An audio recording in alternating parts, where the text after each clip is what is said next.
Hi everyone and welcome back to Sonic the Hedgehog 2 on the Master System. Now we're at Aqua Lake, the third level.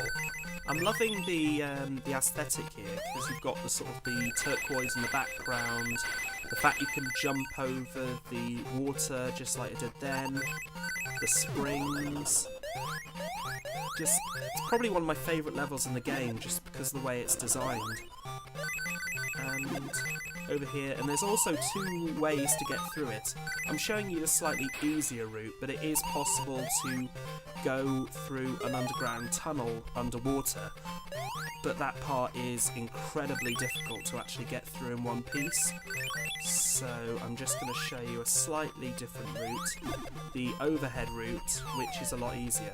And it's one of the only levels in Sonic history that actually ends underwater, which is quite interesting. There's two levels like this in Sonic the Hedgehog 2 that have a unique finishing way, well, you'll find out the second later on, but now we've finished Act 1 and we're going into Act 2.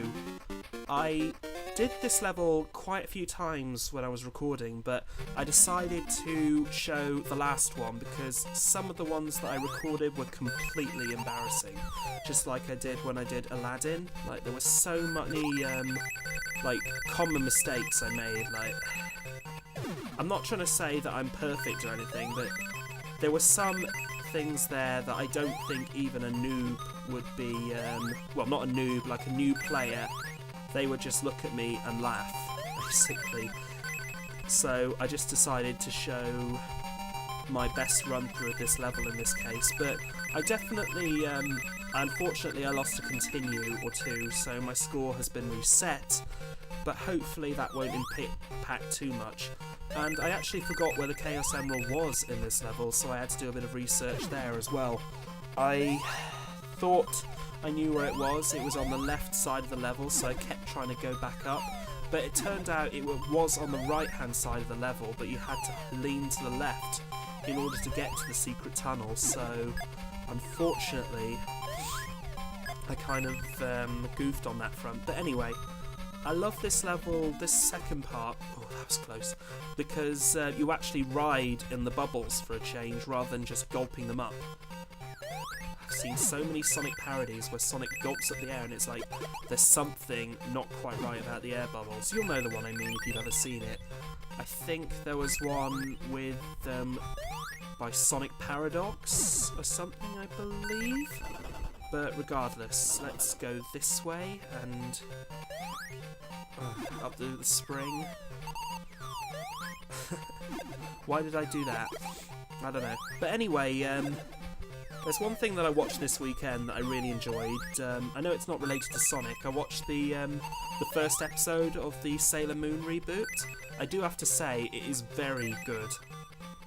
I mean, if you're not a fan of the previous anime, you're not going to like this particularly. But they have made it darker, even than the original Japanese version. Like, there's a sort of an air of mystery about Miss Tuxedo Mask. And I've just got the third Chaos Emerald. Well, there was always an air of mystery at the beginning, but now you sort of wonder if he's good or bad, whereas you knew he was good before. You never saw any reason to doubt that he was actually a bad guy. But now they've actually added that doubt in there, and it's really good. I also like the opening music. Wasn't so fond of the end music, unfortunately. Even though they were done by the same group, it was just... they hit the opening on the head, but the closing was a bit crap, in my opinion. You also didn't see Queen Beryl, which is quite a bit of a you know, bit of a controversial thing, but actually I found out later that she doesn't appear till the second episode of the, well, second issue of the manga anyway, so it's quite interesting on that front. And we also get to see a cameo of Amy because they're seemingly condensing the anime slightly down, or they're introducing us slightly earlier so they can put more filler or more plot episodes in. I don't know if that means they'll put Ray and Lita and well, I don't think she's called Lita in the Japanese dub, but and the others around. But anyway, this is the third boss. It's a seal. You've basically got to wait for his nose to inflate and then burst the balloon. You've got to do this multiple times. If you do it too early, then you'll be bounced on his nose like a seal's ball at a circus, so I wouldn't recommend you get too close until the balloon is at least halfway inflated like I did. And here is the prison egg for episode 3, Aqua Lake. Thanks for watching, this is eMPlay, signing out.